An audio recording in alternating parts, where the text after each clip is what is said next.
ብርቄ ድንቄ በሉኝ። ነገ እናቴ ልደት ነው። ኤክሳይትመንት ልችለው አልችልም። ብጮህባችሁ ስሙኝ።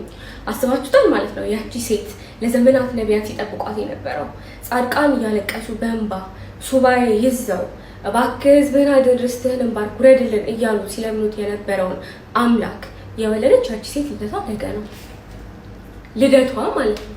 እና እኔ ብርቄ አይደለም፣ በጣም ብርቄ ነው።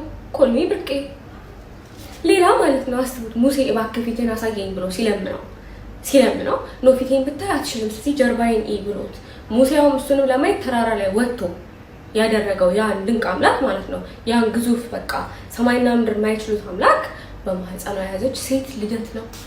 እና ብርቄ አይደለም፣ ቀላል ብርቄ ነው። እና አስቡት ኢሳያስ ድንግል በድንግልና ጸንሳ በድንግልና ትወልዳለች አይደላትን ያቺ ሴት ማለት ነው። አስባችሁታል? ኢሳያስ ያቺ ሴት ትወልዳለች እኮ ቢሉት እና እንደዚህ ቢያቅፋት ቢያያት ኢሳያስ ምንድን ነው የሚላት? ምን ነሽ ነው የሚላት? አስቡት። የመድኃኒቴ እናት መድኃኒቴ የጌታዬ እናት ምንድን ነው የሚላት?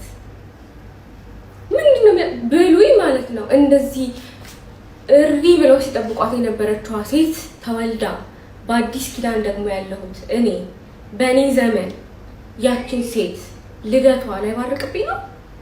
እንደውም አንድ ቀን አይደለም 365 ቀን ልደቷ ነው ቢሉኝ እኔ ላላከብረው ነው። እንደውም ካላንደር ይዝጋል። አጫይት በልኝ እጮሃለሁ። ካላንደር እንደውም ይዝጋልኝ። ኤኒዌይስ ማለት ነው እንኳን አደረሳችሁ። I love you guys.